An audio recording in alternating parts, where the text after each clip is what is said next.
Everybody. Yeah, good morning, everyone, and welcome to this licensing panel. This is an application for a new premises license for Foundry at 3 Ellen Street, Hove, Bravo November 3, 3 Lima November. Before we start the meeting officially, could I ask the councillors, the licensing councillors sitting on this panel amongst themselves to elect a chair, please? I nominate Julie Cattell. Yeah, thanks, Frankie. I'll nominate Julie as well. Julie, you're the chair for this meeting. Thank you very much. Okay, I'll just run through procedural business. Firstly, declaration of substitutes. I think the three of us were on the original papers, so no need for that. Any declaration of any interest by any of us? Nothing from me. Nothing. That's fine. Absolutely. Now, there are no non-public items on the agenda, therefore we will not be excluding the press and public for any items today. And we're on open, being webcast, so all in open session. This is an application for a new premises license at the Foundry, 3 Ellen Street, Hove, BN3, 3LN. And before we start, can I ask everybody to introduce themselves, and is everybody happy using first names? Right, what I'm going to do is go across the screen as I can see it. So I'll start. I'm Councillor Julie Cattell, Councillor for Westbourne and Poets Corner, or one of the two of us, and I am Deputy Chair of the Licensing Committee. Jackie. Yes, I am Jackie O'Quinn, and I am the councillor for Goldsmith Ward. Thank you. And I Hannah? was chair of licensing. Oh, sorry. Yes. I was chair of licensing before you. Yeah. Thank you. Hannah. Good morning. I am Hannah. I'm the Chief Operating Officer for Foundry. So I work across all locations, and obviously Hove was our latest location. Thank you. Emily. Good morning, everyone. Emily Fountain, Licensing Officer, presenting the application. Thank you. John. Good morning, Chair. My name's John Alcock. I'm a former ward councillor for Goldsmith Ward, where the application is in question, and I've been a long-term resident of that ward for over 25 years now. Thank you. Sarah. Good morning, Sarah Booker-Lewis, local democracy reporter for Brighton and Hove, representing the majority of news media in the city. Thank you, Sarah. Alan? My name's Alan Thomas. I'm a solicitor and I'm representing the applicant. And yes, Right. of course, call me Alan. Thank you. Frankie? Good morning, everybody. I'm Frankie Mitchell. I'm with Democratic Services and I'm clerking this morning's meeting. Thank you. Gary? Morning, everyone. I'm Gary James, Foundry's Chief Marketing Officer. Nice to meet you all. Thank you very much. Sam? I'm Sam Parrott. I'm councillor for Westbourne and Poets Corner, along with Julie, and I am a member of the licensing panel. Thank you. Steve? Thanks, Julie. Good morning, everyone. I'm Steve Davis. I'm councillor at Preston Park and a member of the Licensing Committee. Thank you. Adam? Good morning, everyone. I'm Adam Walker. I am CEO of Foundry. Thank you. Rebecca? Yes, good morning. Rebecca Siddell, legal advisor to the panel. Thank you very much. Okay. We've got quite a big crowd of us today. Don't usually get this many people. Now, can you please ensure your microphone is on when speaking, and also and your camera, but please turn off your mic and camera when you're not speaking. So first of all, I'm going to ask Emily to present the case. Chair, just before Emily does, may I just ask a question regarding something that was just said? Yeah. It's all right, it's not too controversial. I'm not sure if I misheard it, but I think Councillor Quinn said she was chair of the licensing committee. I assume she's not chairing or part of the licensing committee today. No, she used to be. She used to be chair, and now it's she's not any longer. So let's just clear that up. Thank you. Thanks for making that clear. Thank you, Chair. Cheers. Thank you, Chair. As we've heard, this is a hearing for an application for a new premises licence for the Foundry. The application proposes a co-working office and event space with licensed facilities. The hours applied for have been reduced by formal agreement with Sussex Police and are for the on-sale of alcohol every day, 10 until 2300. The applicant also submitted further information last week, which has been circulated to the panel, but is not in today's papers. And this proposed a further reduction in alcohol sales to 2200. I'll leave it to the applicant to explain this submission and proposal in more detail. Section M, the operating schedule, can be found in Appendix A of the papers. A plan of the premises can be seen in Appendix B. 3 representations were received to the application from local residents, a local councillor, and they were on the licensing objectives of the prevention of crime and disorder and the prevention of public nuisance. These can be found in Appendix C. The agreement reached between the applicant and Sussex Police, conditions agreed with environmental protection, can be found in Appendix D. Our statement of licensing policy includes a matrix approach for licensing decisions, which can be found from page 9 of today's agenda. The matrix model recognises the diverse operation and different risks presented by different classes of licensed premises. It provides a framework of what the licensing authority would like to see within its area and gives an indication of the likelihood of success or otherwise to investors and local businesses making applications. This premises does not fall within the cumulative impact zone or the special stress area. The panel will also be aware of the notes that accompany the matrix at number 10, which refer to alcohol in shared workplaces, and paragraphs 3.3.4 and 3.3.6 of the Statement of Licensing Policy. Thank you, Chair. Thank you very much, Emily. Now we have no representations from any from either the police or the licensing authority. So I think I will hand over to whoever is going to speak from Jackie, John, or who else have we got? Jackie or John? Right, okay, Jackie, would you like to go ahead? Yeah, I'll go first. Yes, thank you very much, Chair, and I'm here today on behalf of residents, particularly on the Clarendon and Ellen estate. And the chair of the Clarendon and Ellen Residents Association is quite ill. Otherwise, she would have been involved in this process. So in a sense, I'm speaking for a lot of people in that area. Now, this kind of drew my attention because of the huge sensitivities of that area. Hove Gardens was built. We were involved, councillors, members of local community groups, were involved in discussions which were legal and general, had obviously organised, and they had sort of people liaising with us and discussing how we could kind of deal with the fact that we had this massive new development of flats for rent and so on next to a very large social housing estate where there are a lot of, I would say, you know, it's quite a lot of deprivation there. So we're talking about this and the areas which I think have been described in planning terms, A, B and C. I think B and C were going to be for community use. And we were discussing all of this. And then suddenly, I know the people who were running this for us to go and liaise and so on, that included the Hove Neighbourhood Forum as well. Suddenly it all stopped. And I understand it was an unwillingness, and I don't know, this is only what I heard. It was alleged that Legal and General no longer wanted to have this as an expense. And then it was very difficult for us to have any kind of conversation. And then I saw this application, and I also found out that there was a variation on this particular planning bit for A, B, and C, the area which is actually on the ground floor, which is a very, very large area.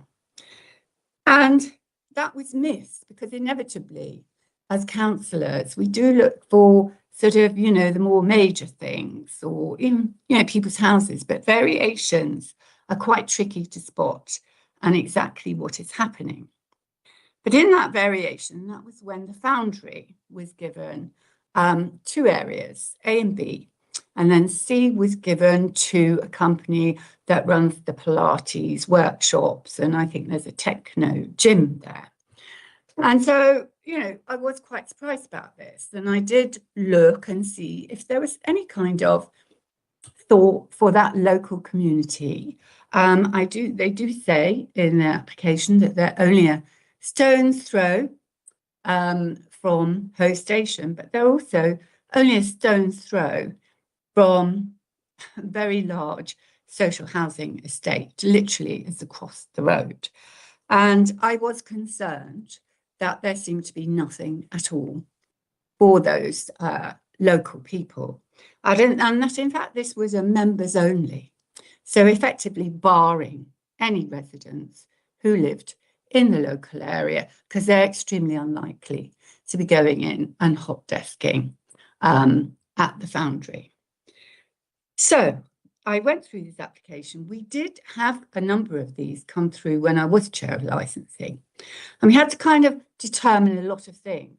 And what wasn't supplied was the actual appendix, which deals with work space requirements and so on. And that would have been quite helpful, I think, probably to John, and also to Hove Neighbourhood Forum, who were unable, Carmen Uppig was unable to be here today, because we realised we needed clearer guidance in the licensing policy about this very new kind of place. And some of them were in central Brighton and some were not. And I think this is the one that's furthest down. So I was very involved in having a look at this.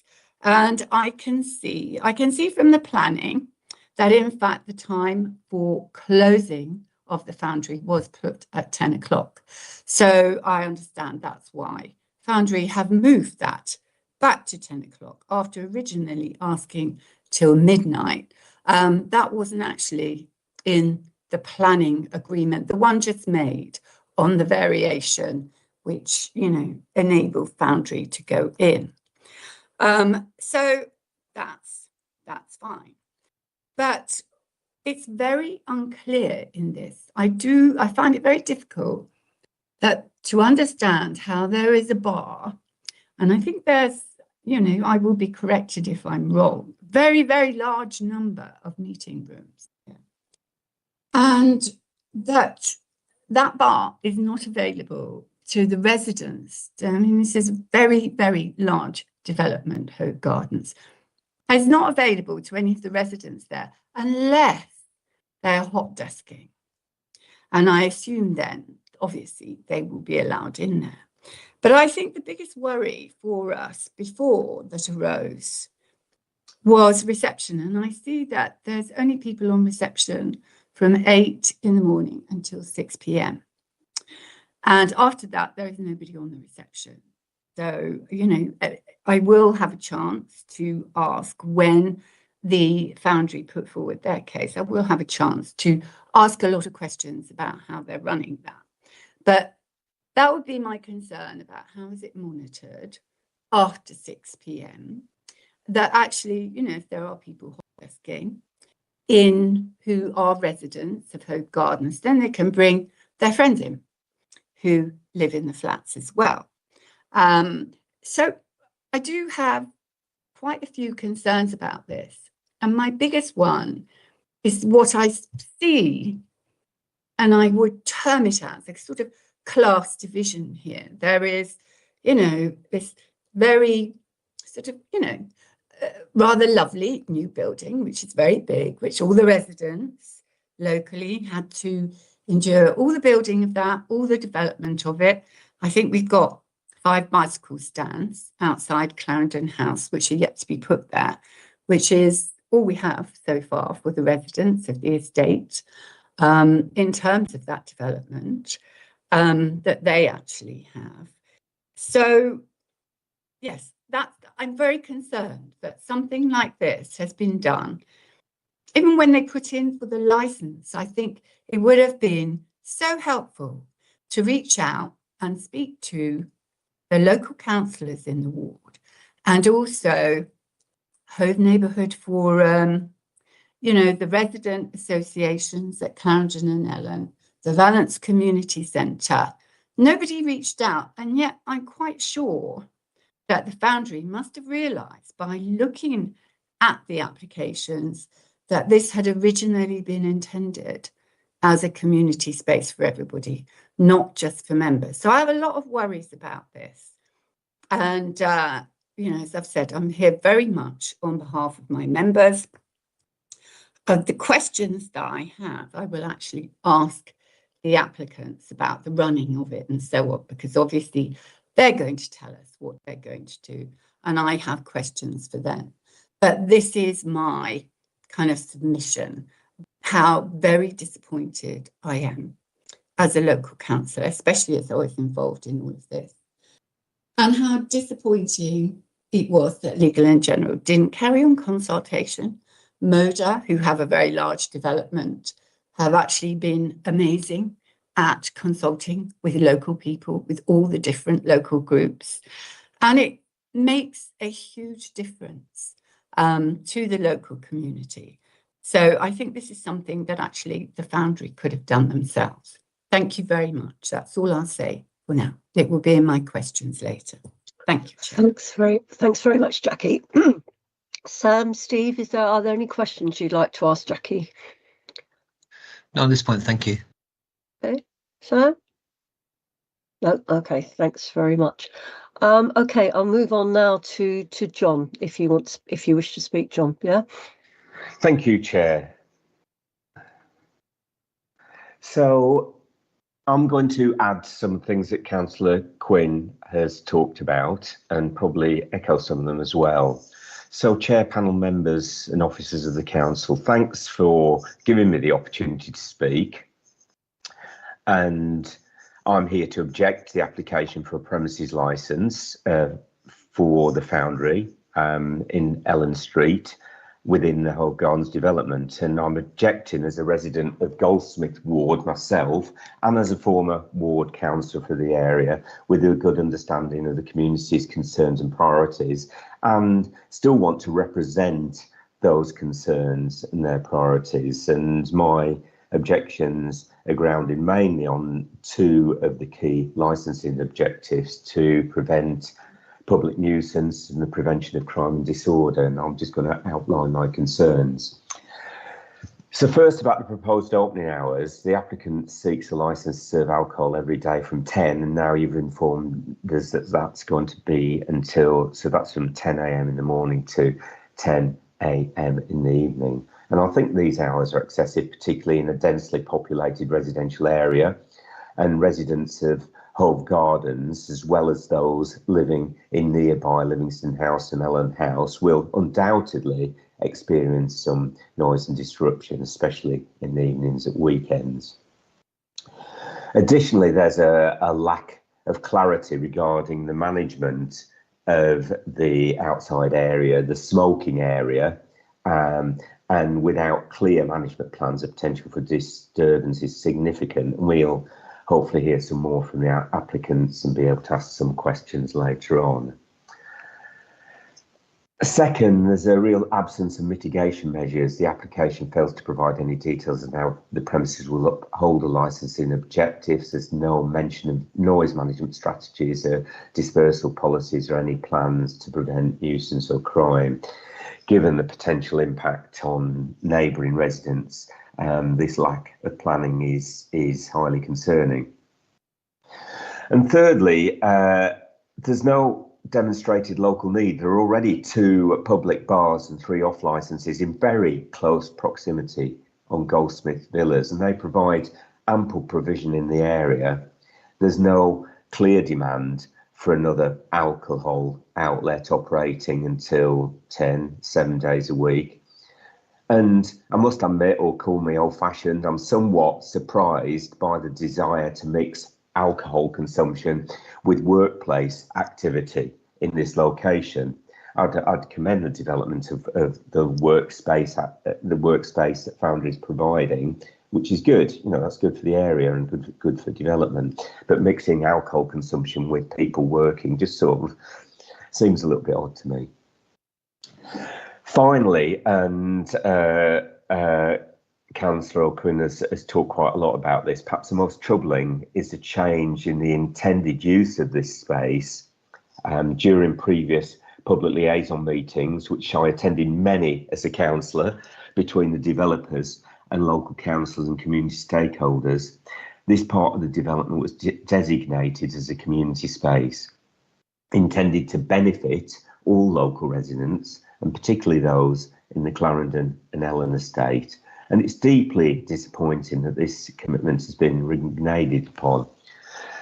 And what's worse, this application was submitted without any consultation with the local community, or as Councillor Quinn has said, the existing local councillors, which starts to undermine trust that was built during the development process. And when I put my objection in, the applicants wrote me a very helpful letter, and they filled in some of the blanks, which was very helpful. But one of the things they said was that they continue to operate professionally and sympathetically in the community. And I just don't see this approach to this licence, this application, being either professional or sympathetic to the community. So in conclusion, given the potential for public nuisance, antisocial behaviour and disruption to local residents, along with the lack of consultation and mitigation measures, I'd ask councillors to consider this application very carefully. I will want to ask some questions later on, but thank you for your time and consideration, Chair. Thank you, John. Sam and Steve, is there anything you'd like to ask John? No, not at the moment, thank you. Okay, thanks very much. Okay, so now I will, Alan, are you going to be speaking? Oh, sorry, Rebecca, yeah. Hello, I just want to see if the applicants have any questions for either Jackie or John, perhaps. Okay. No questions. No, okay. And also, I mean, just to make the point, I think you do know that need as such is not a licensing concern as such, and that's made clear in the statutory guidance. So I think you do know that. Thank you. Okay, so Alan, are you going to be speaking on behalf of your client? Yes, and my clients then can answer any questions that you might have. Okay, thank you. So would you like to speak on behalf of the application? Chair, members of the committee, thank you very much indeed. Hannah and Adam are here from Foundry to answer, as I say, any questions you've had. This is a workspace creating 300 jobs. Can I deal with the issue of consultation first? We were unaware. So Foundry is obviously a different entity to Legal and General, with whom the interested parties have been dealing with during the planning phase. And can I make the slightly clumsy point, of course, that planning is a separate regime to licensing and is not a licensing consideration. I do, however, sympathise with the misunderstanding that may have been caused here, but it's simply something that we were unaware of. We would like to become aware of it now. Since we became aware of the representations, we've reached out to the interested party. Councillor Quinn replied to that. We will continue with the engagement now that that has started. And I'm sure, because I know Adam in particular is very keen on having a good relationship with his neighbours, and that engagement will continue both in the short and the longer term. If we had known about this previous dialogue, you can be assured that we would have engaged to address it. But the issue of planning and the use to which the premises is put, again, with the greatest respect, is not a matter for today. It's not a licensing consideration. The application before you is to consider, as you know, whether the licensing objectives are being promoted or indeed undermined. The relevant part of the policy, and I've never seen such a detailed policy, and please take that as a massive compliment to the licensing committee and its officers. I've never seen such a detailed policy on something like workspaces. So if you go to paragraph 3.3.6, that's the starting point for your policy on workplaces. And it's in a couple of legs, but the first part is that your expectation, quite rightly, is that even where we're not selling alcohol, your preference is still for the premises to be licensed. And that's exactly why we made the application. So there is no cash bar at Foundry. The purpose of the, let's call it a bar, servery, but dispense point, is solely for, I'll call them members, people who paid the fee to be able to be part of Foundry. Can have a beer maybe at the end of the day, something like that, or if they're meeting a co-worker or a guest or a client at lunchtime, they can have a beer, glass of wine. There's not a massive selection. There's a beer tap and I think just a couple of bottles of wine in the fridge. There is no cash bar. And as I say, the reason we've made the application is that your policy quite rightly says that even if we're supplying alcohol rather than selling it, then your expectation is that we would apply for license, and that's what we've done. Now, the benefit of that is, of course, because we've applied for license, there can be some control on it and there can be some conditions on it. And those are what we've offered during the process. And of course, that can only promote the licensing objectives. We have, in line with your matrix, well, in fact, your matrix doesn't deal with co-working spaces, but 3.3.6 and I think 3.3.5 basically points you in the direction of a terminal hour of 10 p.m. would not be otherwise in accordance with your matrix. So hence why you've got the figure of 10 p.m. and that coincidentally aligns also with the planning permission. These are, of course, people working in an office environment, co-working. It's not the sort of place like a pub where people will engage in high levels of intoxication, cause problems, etc., because they've got to go back the next day and they've got to work with the people. You'll see at I think it's page 25, the plan of the premises, which shows the very small area where alcohol can be both sold and consumed. It might be worth, when you retire, Mum, just having that plan in front of you. Again, in line with your policy, alcohol cannot be sold or consumed in the wider part of the premises. It's a very small area, as you'll see on the plan. Can I tell you a little bit about Foundry? It's our 5th location now across London and the South Coast. We've got extensive experience operating amongst neighbouring residents within mixed use and residential developments. Access to Foundry is restricted to members and their guests only, or where there's a pre-booked event with a signed-in attendee list. It's confined to the ground floor. There is a dedicated entrance and staff reception that is open between the hours of 10 to 6, 8 a.m. to 6 p.m. We've also agreed a condition with the police that when the reception is not specifically staffed, the sale of alcohol can only take place when it's supervised directly by a member of staff. I think that deals with one of the issues that was raised earlier. As you've heard, the terminal hour for the sale of alcohol is now 10 p.m. with a start time of 12 noon. There is no late refreshment. There is no off sales. Alcohol cannot be taken outside the building. Again, that was another concern that was raised. Importantly, to differentiate ourselves further from a pub or an off license, the licensed activity by way of condition is only ancillary to the use of the premises as a co-working and event space. We have operated for a period of about 3 to 4 weeks under temporary event notices. We've been dry and BYOC for the last week or so, but during that period of 21st of August to 19th of September, there were no incidents, as you might expect, but I'm pleased to confirm that.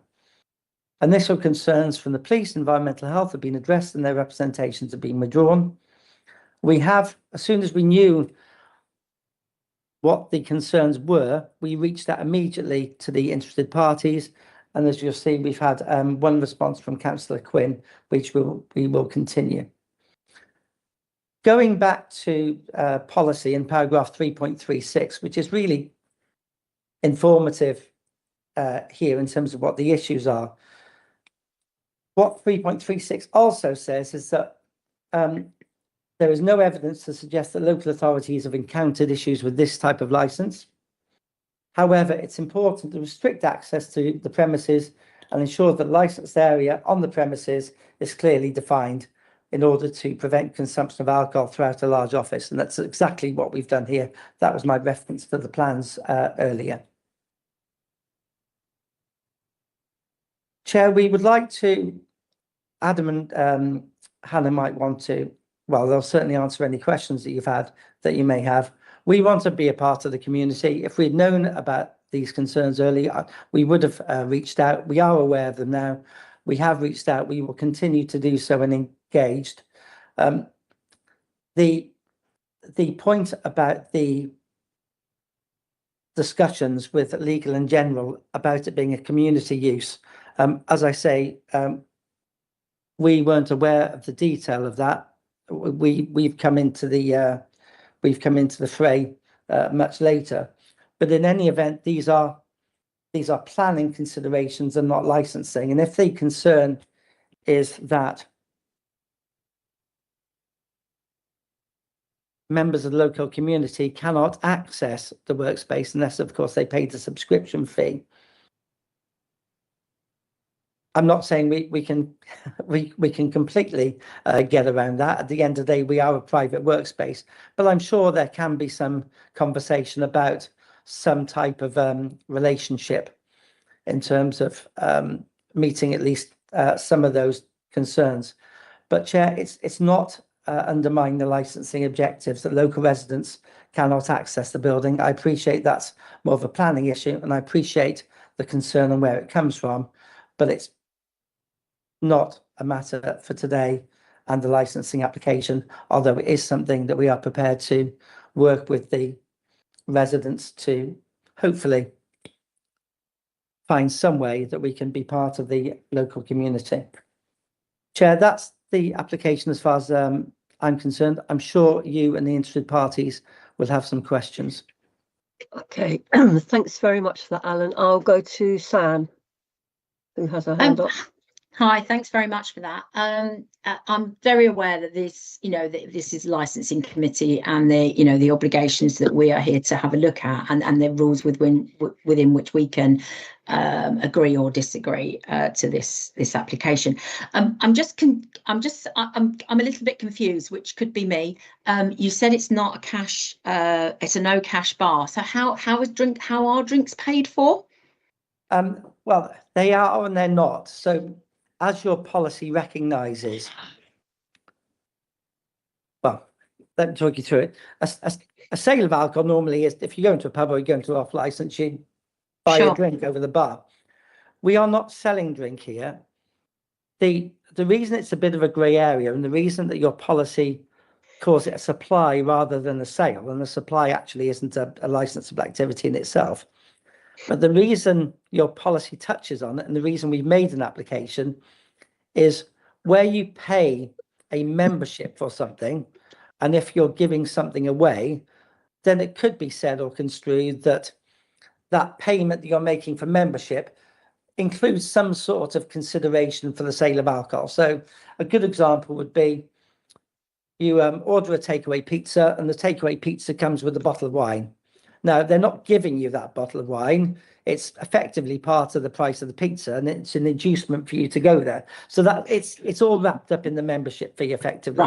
Right. And that's why I assumed so, but I just wanted for clarity, because obviously this is available to the public. So I just wanted to make sure that we're clear about that. Yes, and I think the important point is that this is very limited. As you've heard, we've just got one beer tap. I think it's just one beer tap. Hannah will confirm that in just a moment. It's therefore a very low amount of alcohol. We're not the sort of place that wants to sell thousands of pints of beer every day, because it's coming out of our corporate pocket. So it's a very low density or intensity. Hannah, can you just pick up on that point and just help me out in terms of how much alcohol would be, Yeah, I'd use the of word course. sold, but Yeah, provided. so there's 2 taps, and it's 1 beer tap and it's 1 prosecco tap, and it's essentially there as a perk rather than to be consumed and go and physically have it. At the end of the day, if they want to have a drink, we'll have staff there to pour that. So it's 2 taps. I mean, to be fair, the number of taps doesn't actually indicate the amount that one person could consume. They are 2 separate things. Hannah, what's your experience in your other venues in terms of That was my next question. Okay, so it's all controlled. So the locations, each locations have budgets in place anyway. So they only restricted to purchase a certain amount of kegs for that month because it's got to sit within budget. And it is monitored across all the locations. We've not had any submissions of any sort of ill play, because in the agreements that we have, and it's part of the induction that a member will come, that if the perk is abused in any single way, it will be completely just taken away. So it's at point of induction when a member comes in, it's clearly stated that it's perk, and if it's abused, it will be taken away. Okay. Are your staff trained in that kind of conflict resolution?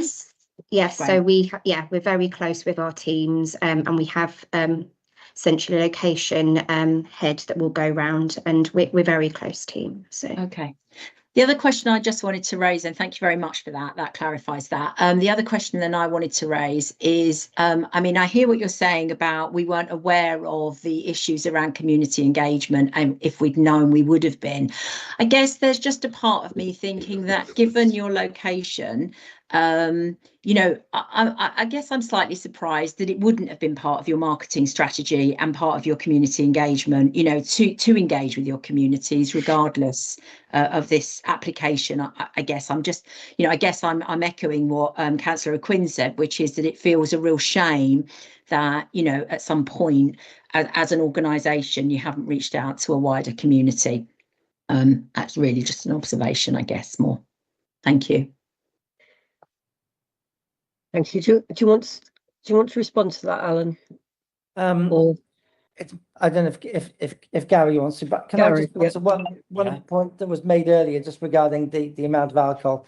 I'm instructed that we don't serve pints. The largest glass of beer that we serve is 2/3, if that makes a little bit of difference as well. I'll let Gary deal with that. To what I said, which is that, you know, it doesn't matter how it's served or how many pumps there are. It doesn't, you know, I was more interested in you know, the control of which the young lady answered, which was you know, which was around how, you know, how we control how much alcohol one person can consume. Yeah, and sorry if I missed it. Answered. Thank you.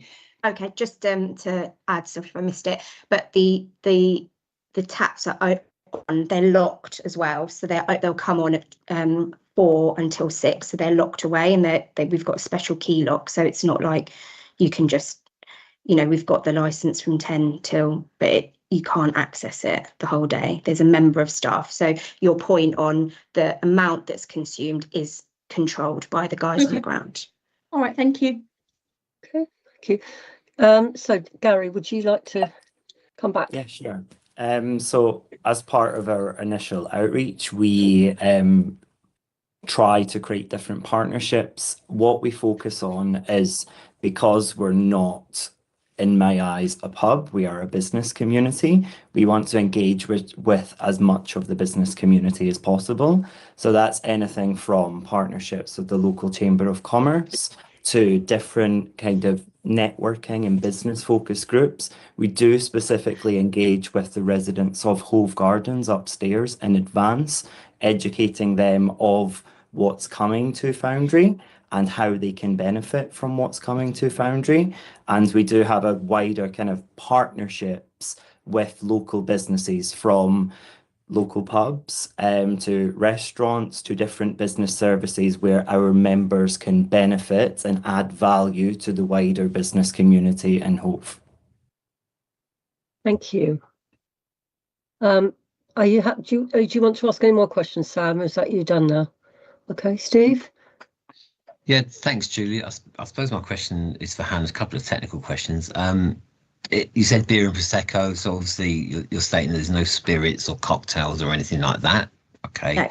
No. Is your CCTV already in and working on that area in the bar? Yes, very tight. That's great, thank you. I suppose a question about membership, because in the papers it says that members can sign in guests. Is there a limit to the number of guests that members can sign in? So it's dependent on the type of membership. If it's a hot desking, so a daily pass, or a monthly pass, they are allowed up to 1 or 2 guests. And then if it's an office, because of that type of business, they might have a meeting that will take up the amount of people for the meeting room. So it can't maximise the amount on site of each of the meeting rooms, and we've got 3 meeting rooms, so it is again controlled in that respect. Okay, thank you. That makes sense. And I suppose what I'm interested in is maybe what makes the visitors, the guest visitors, visible to people in there. I mean, there's no chance I can just pop down and start drinking prosecco all afternoon. Is there a lanyard system or a badge system, or how are people known? Yeah, so our members, if you want to call them their house members, they have an app where they have access to it. If it's visitors, they've got a different coloured lanyard, so it really easily determines who the guests are for the day for each of our team members. Okay, thanks very much. Thank you. I'm just intrigued as to why there's only prosecco available. Is there wine as well? I mean, I wouldn't want either of those 2 things if I was a guest. So our members are obviously responsible, and it's like I said, it goes back to a perk. If there is a specific event on, then for the business or community events, then there will be usually Folklingtons, sparklings, so other options, but it's just a perk. We're not a bar, we're not a pub. It's if you're there and you want to have. I'm just curious that the only option is beer or prosecco. Sorry, and I guess from just to give you some context, all of our local partnerships would be the local cider or beer in that local area. It's specific to an area, and it's just something that that we've had across all of our locations.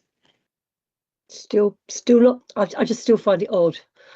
Because the last thing I'd want to do is to have more than 1 glass of prosecco, and anyway, that's just me. But I just so if say for example one of your clients or members or whatever it was a birthday or something, I wanted to have a birthday party, how would that work? Would it still only be beer and prosecco? Do you mind if I deal with that, Chair? I think the point is that it is a perk, and I agree with you. I wouldn't want 2 glasses of prosecco either, but actually that's a good thing rather than a bad thing. The application that we've applied for at paragraph 5C says that safe events, alcohol will be restricted to beer, wine and prosecco. So if, for example, we had an event that was sponsored by a local winemaker, of course we could supply wine under the license. But as you've heard from Hannah, at the moment we're just set up for 1 beer and 1 prosecco as a perk. Okay. What sort of events, apart from just the going down to have a drink after you finish work, what other sort of events have you had under the Thames notices, or would you envisage? I mean, like for example, there's a co-working space near Hove Town Hall where every couple of months they have events that are put on by part of the Chamber of Commerce. I mean, and usually a specific sort of part of the business community will be invited to them. And I mean, there is a bar there. I think it's a bit more, it's a bit slightly different to your access. But is that what if there was something like that, if the chamber came to you and said, could we have an event in your space, what happens then in terms of alcohol provision? Given that not everybody likes Prosecco. Hannah, do you want to deal Yes, with that? yeah, of course. So all the events that are organised will be focused on business talks or event. I know you referenced birthday parties. It's not that type of event. We wouldn't hold that. It's for the business networking community. Our location teams would like if it take, for example, there's a local business that wants to put on a talk, they would know the parameters of that time. It would be probably for an hour. They would confirm with the local teams. The requirements would then be asked to say, what would you like us to provide? If it's refreshments, it would be crisps, or whatever it is the requirement are, and there would normally be, if required, a selection of non-alcoholic beverages, so whether it's a sparkling fruit juice or whatever it is. But it's down to the location teams to make sure that they've got a real tight conversation and understanding from what the event requires. Does that answer your question? To add to Hannah's point, if it was a partner, because we have got a really pre-existing relationship with the Chamber of Commerce, whom we are looking to host some events together. Some events won't require alcohol if they're like morning breakfast, pastries, coffee, encouraging people to meet and talk to new people. Others may require alcohol, and it would just be what's within the license. And, if people want something else, then they would have to find a suitable venue for that. Okay, thank you very much. Sam, you've got a question. Yeah, sorry, I lost a bit of contact there as well. So I might be repeating something. Apologies if I am.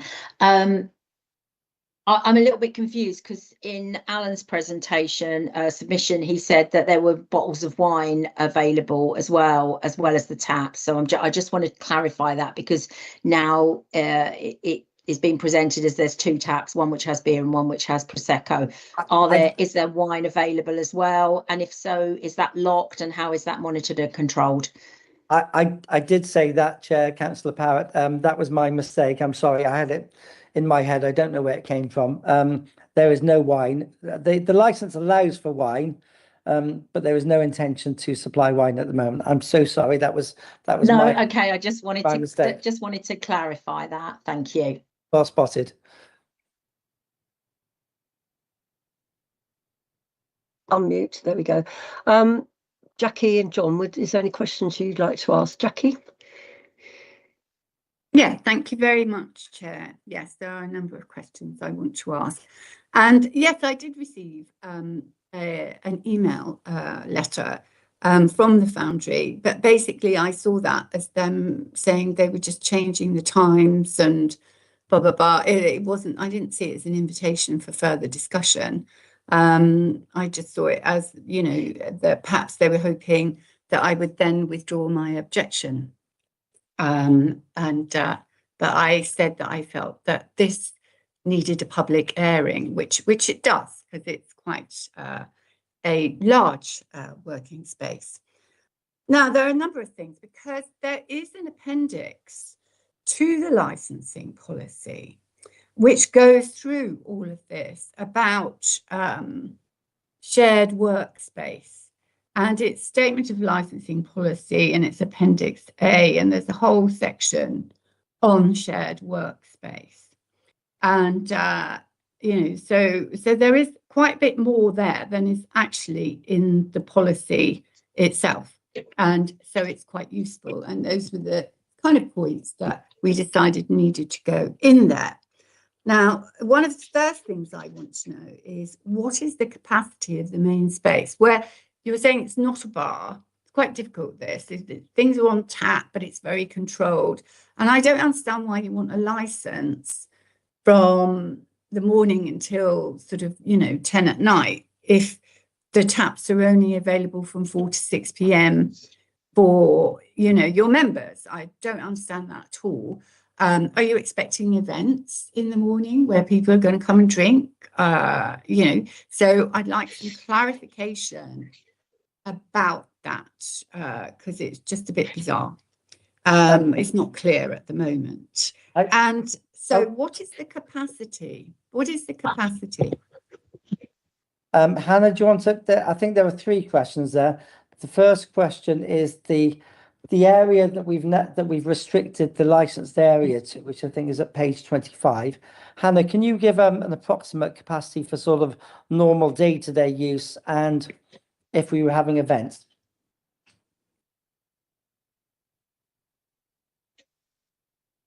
Sorry.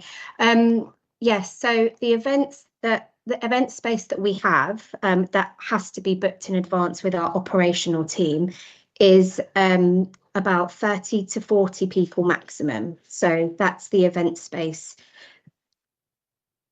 for that. So I assume that the normal day-to-day use capacity would be less than that.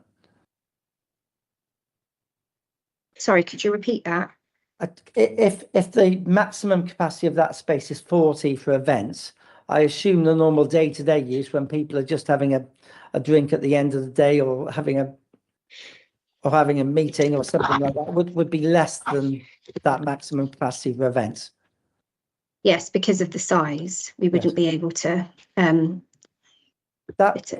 was the first question. The second question was,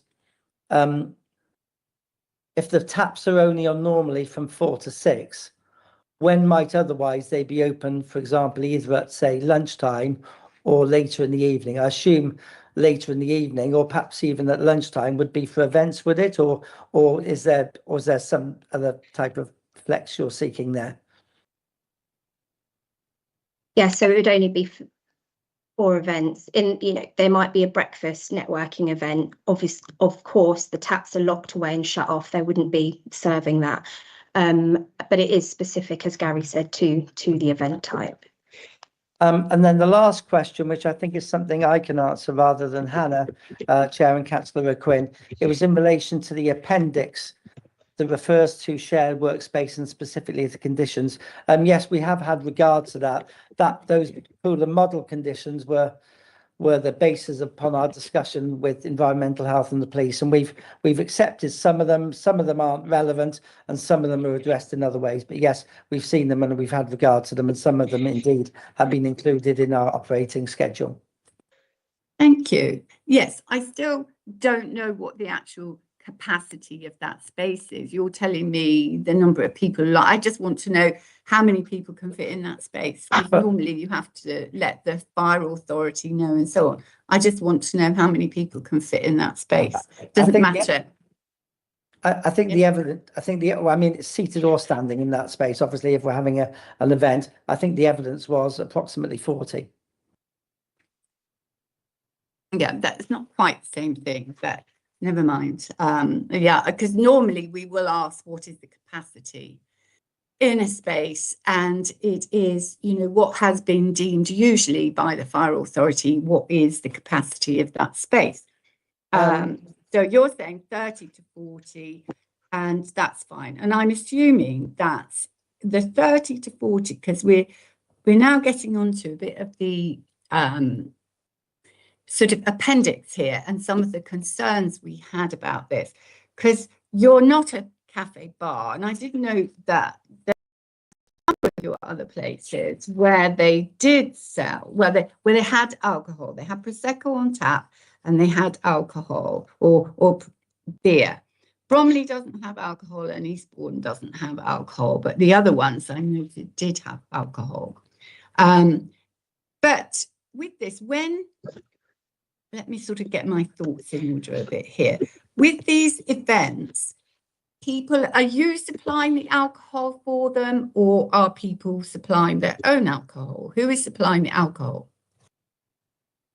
Hannah? So it would be at the request as part of the brief for the event. We would supply it. We would take ownership because it's our responsibility to make sure it's contained. And also, one of the other questions I wanted to ask was about, because I assume this is food. You are providing food. You know, I know you're not providing alcohol behind the bar on a cash basis, but is there food available all day until 10 p.m.? And how does that work? Because people, if they drink, they really need some food as well, especially at an event, quite frankly. And I assume that at the events, because again, that's in the appendix, they would be drinking vertically, but the rest of the time, people have to be sitting. They're not allowed to be standing to drink. What kind of food is available? So it would be catered, and they, if requested, that wouldn't be needed, but otherwise they buy their food in. We've got 2 full length fridges that sit within the kitchen space. I'll take an example. When we had the TENS event, we provided food because there were a number of people, members. So food was provided and it was catered for. Just going back on the point that you mentioned earlier about Eastbourne and Bromley, just for clarification for wider understanding, Bromley is more of an industrial scheme. It's a very different type of product that compared to all of our 5 locations. And Eastbourne also has their beer and Prosecco tap as well. That's in operation with the same Okay. operations.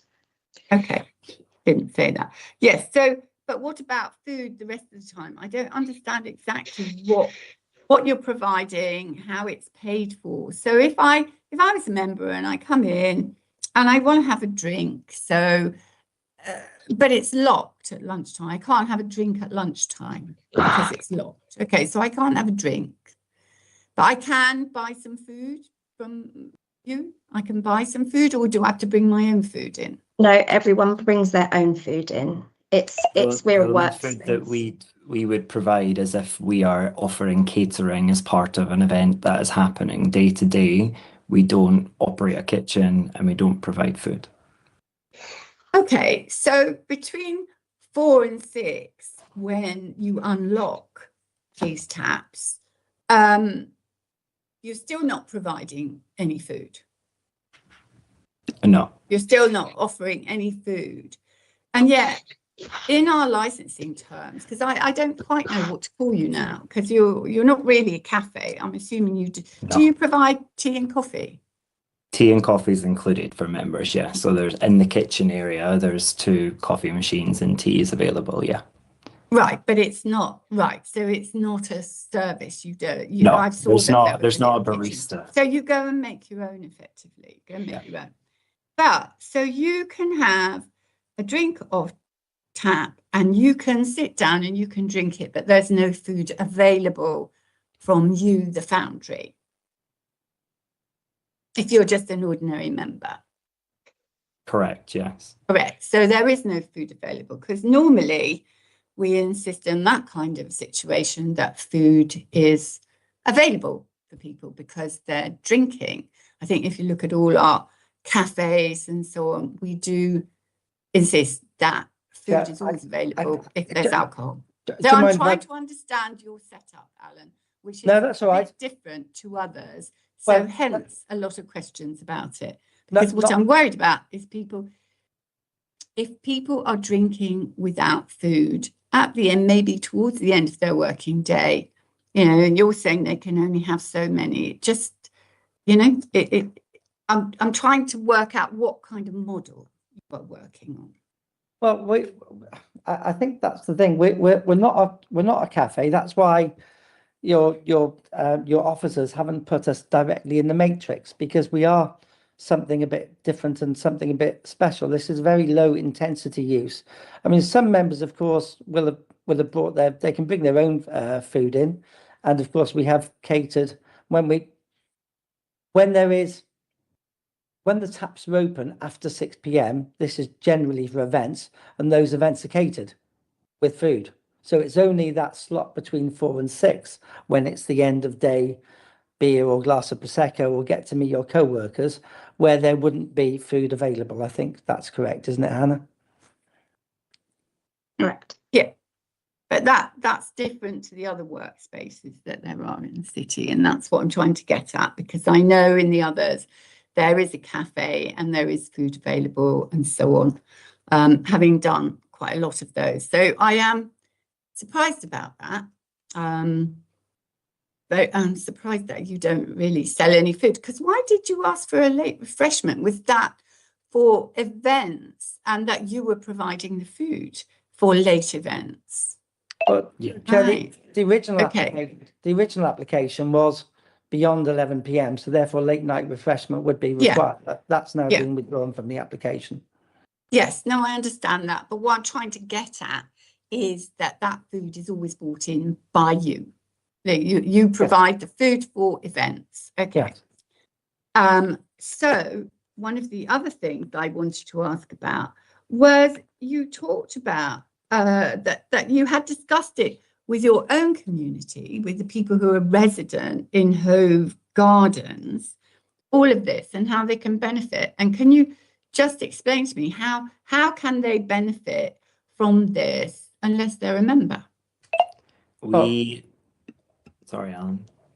Gary, I was just about to say, Chair, I'm keen that we don't go off, and of course, Councillor O'Quinn, as a former chair, will understand this. I'm keen that we keep this to the licensing objectives, and there will be a larger conversation, I'm sure, that we can take offline in terms of the relationship and what can be done for each other. But I'm happy for Gary to answer the question. But this is about licensing, Alan. These questions are about licensing. I know I made my initial statement and that expressed a lot of disappointment, but I'm trying to keep to licensing now. Do you mind me putting the question in terms of? Well, I just wondered, because what I'm trying to understand is that you have talked about this to the residents. So you're obviously expecting a lot of them to become members, because you were talking about benefits and, from the Foundry they can have. And I didn't, so is that trying to get people to buy workspaces, to come and do hot desking, people who are resident in the building?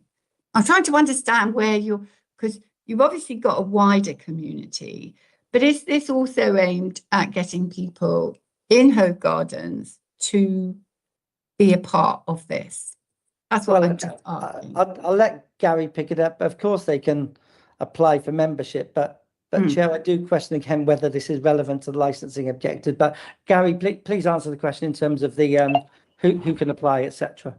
Sure. So we have other Foundry locations that are similar to Hove Gardens, where Foundry sits on the ground floor, and there's flats to rent upstairs. So we've got 2 of those locations in London.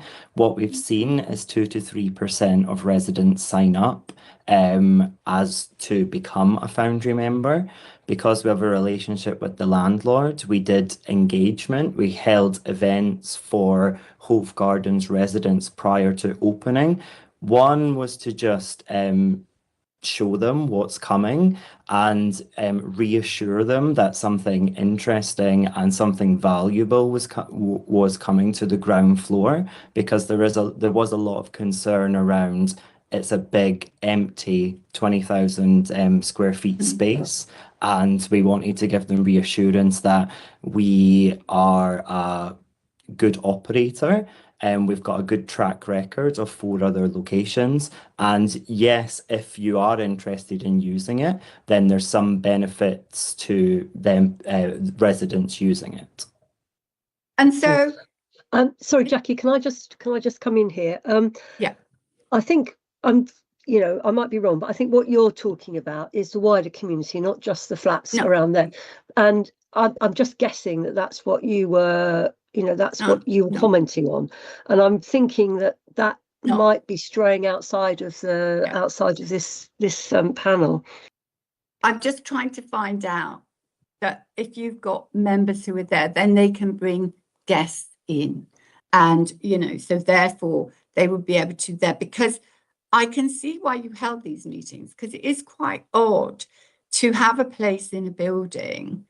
And now we get an understanding of how you're operating the alcohol there, which was not at all clear in the application, that it was only between 4 and 6 p.m, in fact, that people could have the beer and the Prosecco on tap, and that you provide the alcohol for other times. None of this was clear in the application. So what I'm trying to do is tease out a lot of information to actually understand, you know, the kinds of risks that there are and so on in this. And it's big capacity. I mean, you know, there'll be people coming and going from in here, and obviously till 10 at night.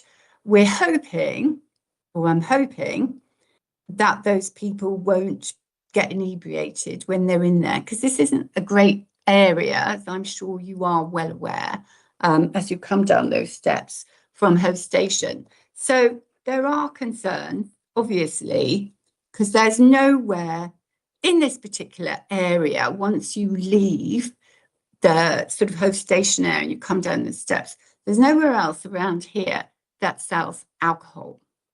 And you have to go quite a bit away to find places that sell alcohol. It's all along that Hove sort of stretch. But in this particular heavily residential area, there isn't anywhere. So I'm trying to understand the kind of issues this might cause with antisocial behaviour of people coming from those events later at night and maybe meeting the people who are coming down who've been drinking in sort of, you know, say the station pub and so on. Those are the kind of concerns you can have about this. So it's not actually about, you know, this isn't about Claren and Ellen at the moment, although they wouldn't want those kind of disturbances. And people in the flats wouldn't. Is there a question? Sorry. Well, I'm just trying to, what I'm trying to work out here is, you know, how you deal with these things. So, okay, you have an event, how are you dealing with it? Do you, because there's no one at the desk from 6 p.m, there's no one at reception. So do you have, you know, what kind of staff do you have there to ensure that everything runs smoothly, that, you know, people leave the place quietly, etc., etc.? I understand the question. Chair, firstly, these events are not every night.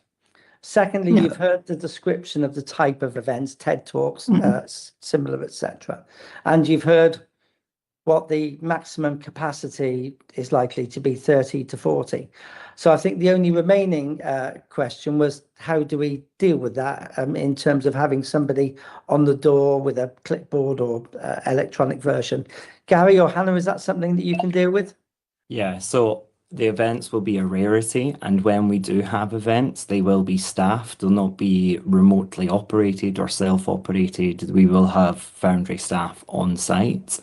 And then just an earlier point around people bringing in guests. It's not just strangers off the street guests. Our members are registered with us and go through a series of different checks, and guests are also registered and checked in when they come to the main reception. So it's not just strangers walking in. And just to add to Gary's point, 6 p.m. on a normal day, beers, the taps, it's locked away, so no one can access it, which is when the last member of staff leaves. It's part of their closed down procedure as well. Yeah, just one last question, then I'll leave it to John Alcott. So how can they be checked in after 6 p.m. if there's no one at reception? Because it'll be independently staffed. The desk won't be open, but there'll be the desk will effectively be reopened for events. Right. Thank you. Thank you very much. Thank you very much. John, is there anything you'd like to ask of the applicants? Just a few things. So I just want to get, again, some clarity. So this was from an original application that was, from what I remember, from 10 until midnight on 7 days a week.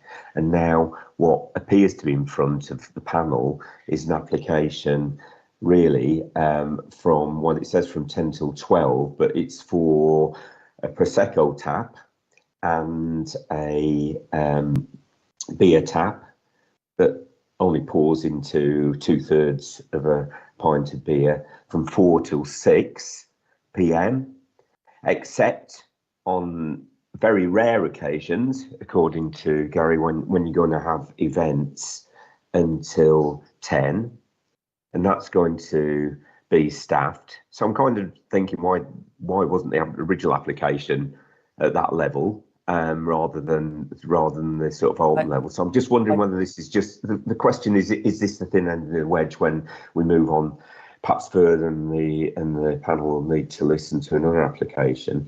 And can I answer that question? I'm talking, Alan. No, Okay, I don't want to be interrupted. It's just easier to answer one question at a time. Can I finish my... Chair, can I finish what I'm saying? Yeah, please, Alan. Okay. Let John finish. Yeah. Okay, so that's what seems to be happening. I've got a question about a smoking area and about how the smoking area is supervised on those odd occasional events, which I'd be grateful if somebody could answer. And I think those are the key issues. I'm just want to be clear that that's what the application's for, really.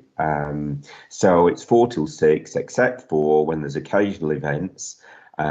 You've said it's going to be supervised. There's no apparent food, but you think there's going to be food on those occasional events. And for me, there's just a little bit of a question about a smoking area, now that's going to be managed. And it seems that, I suppose, just an observation, chairs, it seems to be quite a small offering to offer sort of prosecco and beer as perks, and then come really lawyered up for this application. So I've just got just wider thoughts about that, really, in the future. Sorry about the lawyering up. There are 3 questions there, I think, and I'm sorry for interrupting you. It's just easier to answer one question at a time, but I've got a note of them, John. More than happy to deal with them. Thank you. In terms of the supervision, then when the desk isn't manned, it's conditioned that alcohol can only be sold when it's supervised, so during events, etc. And as you've heard, the taps go off at other times.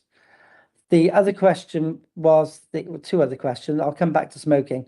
The hours, yes, we did originally apply for 10 to 12. I think that was in discussions with the police, and it was only when we saw, so we engaged with the police right from the outset when we were applying for temporary event notices, and we had several calls with the police. It's only when we saw the interested party representations from yourself that we understood that there were other issues, and that's when we had another look at the hours, which I hope is helpful.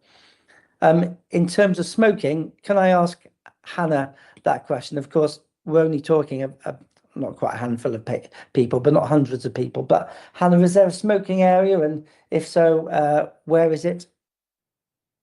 So we have smoking bins just outside the front entrance, so that again it can be monitored as part of any events. It is very clear as part of the small print that there is no alcohol that can be taken outside of that premises. So there's bins right outside the reception area, so that's within staff visually seeing and can oversee that event.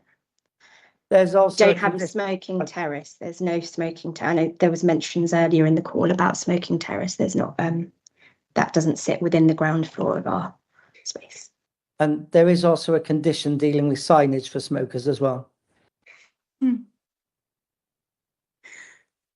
So do you think that those smokers will, particularly on the late night events, really, rather than 4 till 6 period, but on the occasional late night events, do you think that might disturb some of the people either in Hove Gardens or in Ellen and Clarendon on the opposite side of the road, who might be trying to sleep?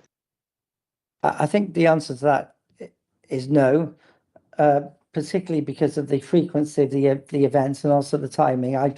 I fully understand that if we were open later than 10 o'clock, that would be more of an issue. But no, we're not expecting that to be an issue.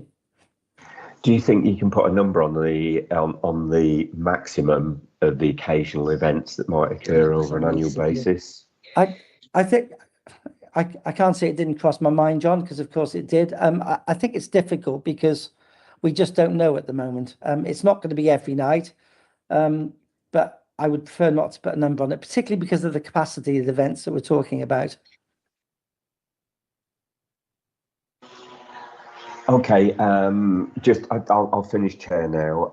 It's just I was interested in Gary's observation that he'd educated the Hove Gardens flats around what the benefits of Foundry are, but that didn't extend to Ellen and Clarendon. But that's just an observation on my part. But thanks for your time. Thank you for your answers, Alan. John, and again, I'm sorry for interrupting you earlier. If it helps, there were no events at weekends. This is purely a Monday to Friday thing. Okay, so that's useful to know. Thank you. Thank you. Okay, Sam, you've got your hand up again. How are you at capacity? When do you see yourself getting at capacity if you're not at capacity? There must be a limit, presumably, on membership, because obviously, presumably you. Oh, you've gone off again. Hannah, Oh, sorry. Adam, Gary, one of you wanted this. The max. The question I think was, what's the maximum capacity? And are you at capacity, and when are you likely to be there? If I just give a brief overview of what the space looks like. So as Hannah mentioned, there's 2 small meeting rooms. There's one for 7 people and one for 10 people. And then we have the event space for 40 people, which is off of the kitchen. We have hot desking areas that are just like desk with monitor, and then we have dedicated desks, which is your own booth. There's 40 of those, and then there's a range of different private offices from 2-person private offices to 12-person is our largest that we have there, and we have a total of 53 different offices. So if we're at 100% capacity across all of our products, then we'll be around 250, 60 members as full. We're currently at about 30% capacity overall, and we've been open for 7 weeks. Okay, right. So you're at 30% capacity. So 200, 250 people, that's actually quite a lot if they were all coming out in one go, which is quite disruptive to the local community, I guess. And particularly... Go on. I suppose that's the reason. You've interrupted me, but yeah, go. I'm sorry, no, it's rude of me. Please carry on. No, please carry on. I think that's the nub of it, because it's a co-working space. They don't all leave at the same time. It's not like a pub or a nightclub.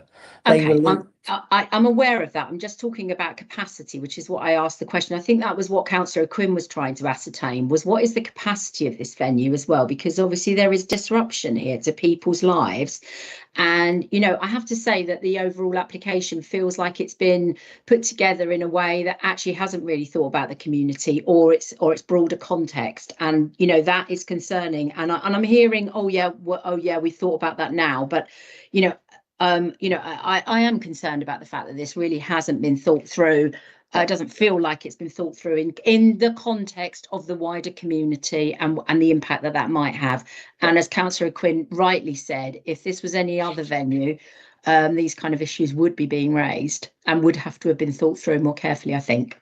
Chair, the difficulty is that when one submits a licensing application, and there's nothing in your policy that talks about residence groups, etc., that should be contacted, until one submits an application and one has gone through the statutory consultation period, and there's of course a notice on the premises, newspaper, etc., one doesn't know what those concerns are. That's the whole purpose of the application process and consultation. As I've said, we had several phone calls with the police who gave us guidance as what they thought would be acceptable, and we submitted the application on that basis, and I mean several conversations with them. You raised the question of capacity again. Can I just repeat, the only area where alcohol is being sold is the area shown on the plan at page 25, and that is has got a maximum capacity of 40, and if that needs to be conditioned, then we'd be happy with that. But it's a bit of a red herring to look at the capacity of the whole premises, because it's only that small area where alcohol is being both supplied and consumed. At any one moment.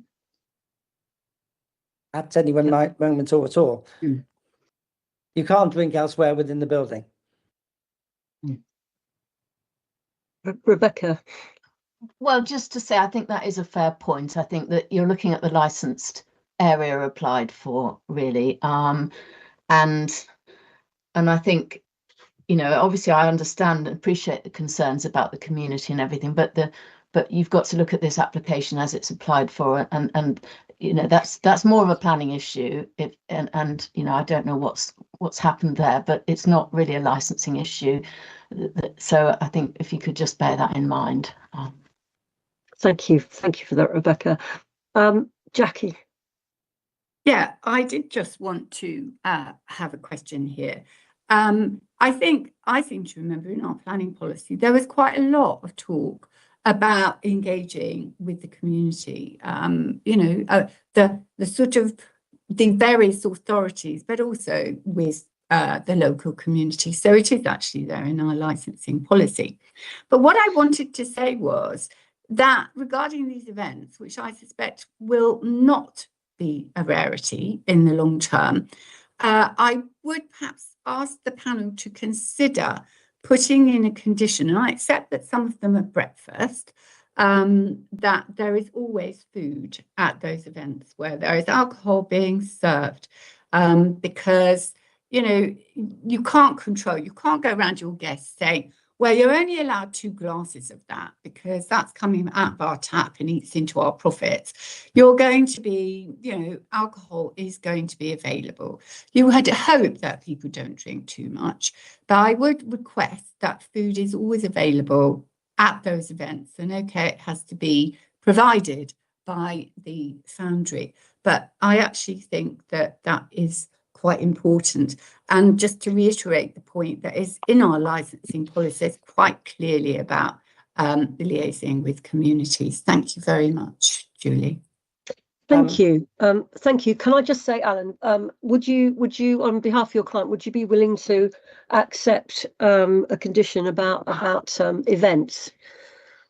Yes, You I know, would. having food Yes. provided. Yes, I would. Something along the lines of food or substantial food shall be available during events. Okay. How about Gary and Hannah? Are you happy with that as well? Is that something Yes. that you can live with? Yeah. Is it something that you do at your other premises? I mean, mainly we don't stipulate it, but anytime there is an event, there is, you know, 90% of the time food is also provided for that event as well. And that's paid for by the person who's holding the event, rather than Yes. yourselves. Yeah. Okay. But you source it, and Well, if we're hosting, then it's paid by us. yeah. But if say it was like the Brighton Chamber, they would get their own caterers in. Yeah. Or we Okay, could work together. It depends on what the event is. Okay, is that, are you happy with that, Jackie? That given that we've canvassed them and they are happy with that? Yeah, as long as it's not just crisps, Julie, and stuff like that. It needs to be, you know, a little bit more substantial. I think substantial was mentioned. Yes. So, No, I am quite keen on that. And I think with all of this, you have to accept that somewhere where there are people coming and going, okay, at various times of the day, it will impact on the area around. And I appreciate that. I don't know how many people are going to drink. I don't know how many people at the end of the day are going to go and take advantage of having a glass of Prosecco or a glass of beer. It's very difficult to estimate any of this. It's a very unusual application. So I mean, it's the same with most bar. I mean, you know, you could have a pub open on a Monday night, and there's only about 10 people. I mean, you know, or some pubs close at 10 or 9 because there's not enough people coming in. This has a capacity of 300. Well, I think the actual area where the whole area of all the people. The area of the licensed area is nowhere near that. As you said, it's got enough space for 40 people, and not everybody working in the building is going to finish at like 5 o'clock. I'm going to get down and get myself. I mean, I think that's what we hope. I don't think that's going to happen, really. And when talking about capacity of 300, that's the capacity of the workspaces, not the capacity of the area where the bar is going to be. Am I right on that, Gary or Alan or Hannah? Yeah, that's correct. Yeah. Yeah. So, but you're not expecting in your other places, do you have all of the people working at those co-working spaces? Do they all kind of converge on the bar at 6 o'clock or 5 o'clock It's or whatever? a rarity that will happen. Yeah. Okay. So that's a concern. It is the likelihood of this happening is quite minimal, I would have thought. Yeah, that's Yeah. correct, Mum. And that, of course, is the relevant test, is the likelihood of A, Yeah. that happening, and B, the licensing objectives being undermined as a result. And in our other venues, that doesn't happen, and there's no reason for us to believe that it would happen here. And Is the it- main reason is, Yeah. is the cost. It's not an open offer. It's a little perk. It's a nice to have. does that Yeah. help you to I understand it, understand Jackie? that.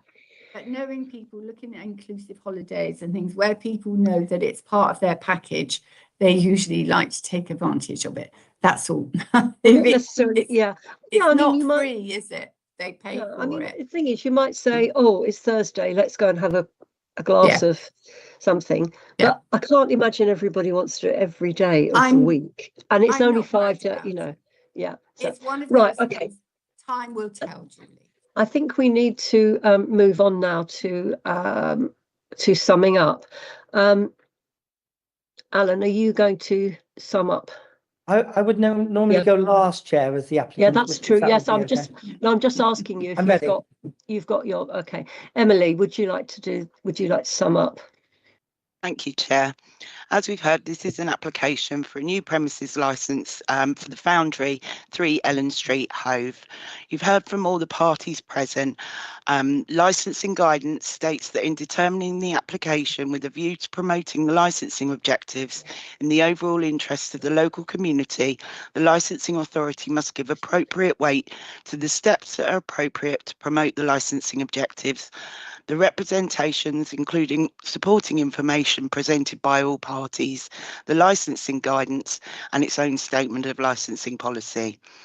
The licensing authority must carry out its functions with a view to promoting the licensing objectives, and our policy is framed around those objectives. It's important to note that each application will be given individual consideration on its own merits. After considering all the relevant issues, the licensing authority may grant the application subject to such conditions that are consistent with the operating schedule. If the panel decide to grant the application, then any conditions added to the licence should be clear, precise and enforceable. Alternatively, the licensing authority may refuse the application on the grounds that it is appropriate for promotion of the licensing objectives. Thank you, Chair. Thank you very much, Emily. So Jackie and John, are you going to each do a summary or just one of you? I'll do a short one and John can do Okay. a short one. Yeah. Okay. So mine is just short. Yeah, I do wish a lot of this information had been in the application because it was very scant on information. I was pleased when the hours were drawn back. I mean, first of all, it was to 11 and then it is now 10. And, you know, that is very helpful because what you're trying to work out is the impact on that area of people who've been consuming alcohol. And now that you've said it's only available 4 till 6, and you obviously, you know, watch it fairly closely, I'm fairly happy about that. The events, I suspect, will increase because obviously, you know, you want that business. So I think there will be more events. And, you know, and I have concerns about that impact on the local area.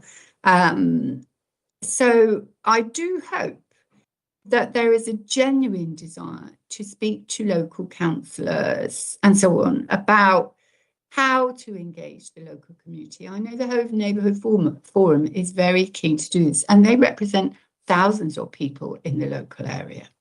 But anyway, thank you for listening to me. And the planning was relevant in terms of, I thought that Foundry would pick up from the planning that there had been a community area planned there before. So now I give it to John.